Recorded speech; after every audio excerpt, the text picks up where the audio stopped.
Today on Retro Review, Freakazoid. Freakazoid.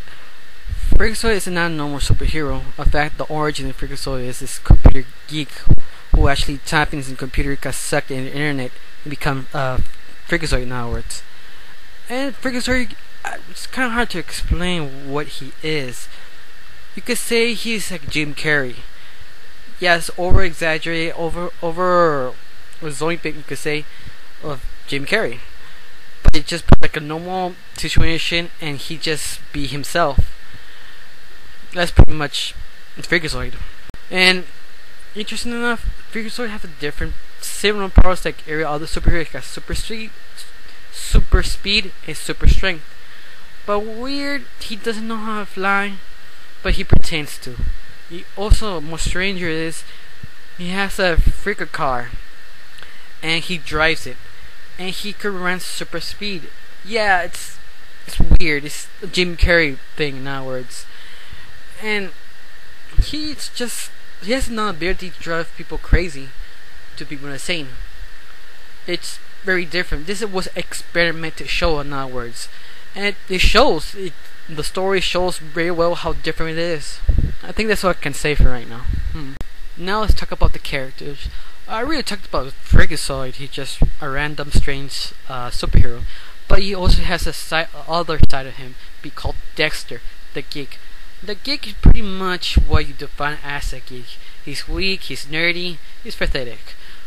But you understand when you have the chance to turn Freakazoid, he really does it. Now you have like his family members, his brother Douglas. He's pretty much the bully of his little brother. He picks on him, told him weak, and also his mom and dad, his parents in other words, doesn't really help that much either. They're more like the 1860s kind of class family. They're all nice and cheery and kind of creepy in a way. Now his allies. He has one kind of like Scottish friend who pretty much is mentor in a way. He pretty much created Freakazoid and helps around once in a while for Freakazoid. He reappeared like once or twice or three times once in a while in the whole 2 seasons. You also have Cosmo, the police commissioner, you could say. He's also best friend of Freakazoid. His character is pretty much laid back, you could say. He has also a very low tone every time he talks, kind of like a laid back tone, you could say. But he's okay. Also, we have like Steph, the Freakazoid girlfriend, and she really just there to talk to Freakazoid, not much to do. She's pretty much the damsel in distress. Now, the villains are something you can't take serious because they're pretty much filler characters, you could say. I think like 6 villains, but it's not the villains. It's not the whole show's point of the villains. It's a Freakazoid. I mean, the whole show about Freakazoid. It's not like Batman. Like half of the show is Batman, half of the show is the villains. This is all Freakazoid. Yeah, the villains have some backstory, just for like a minute backstory until who they really are, and there's pretty much comedy routine, or pretty much something Freakazoid should do every single episode. Well, not all the episodes. One episode just for a little while, fight with them, make fun of them, or do something wrong with them, kind of superhero way. But you can't take them serious. It's just something Freakazoid should do. The intro. The intro is the most entertaining thing I've ever seen. It's fun, it's catchy, it's kind of stuck in your head. It's very simple to sing it. And one of the least top 10 best intros on my list, at least. That's all I can say about the intro. Now the comedy portion. The comedy works. It's similar to Animaniacs, but it kind of miss and hit.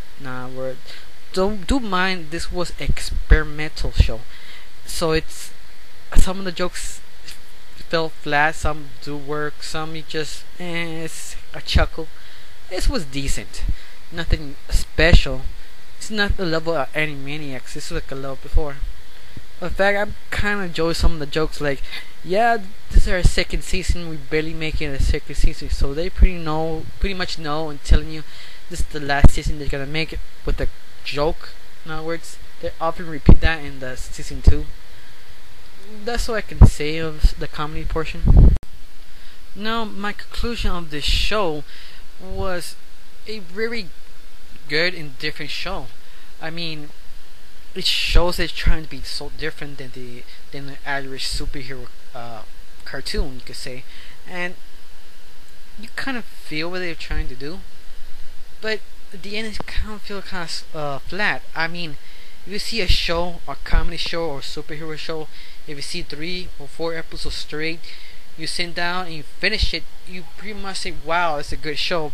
But this one, after the second episode and you see the third, you really want to change the channel. I mean, what I know is a good show. If you get entertained 3 or 4 episodes, it's good, it's great. But after the second episode, you're going to the third to watch it, you know it's not being that good anymore. It's the kind of thing you just see once for maybe a couple of weeks, maybe let's say every Saturday or every Monday kind of thing. So for that, I have to give my rating 6 out of 10 because the comedy, the entertainment doesn't grab you as well, but that's all I can give it, a 6 out of 10. And thank you for watching. Please leave a comment below and have a wonderful day.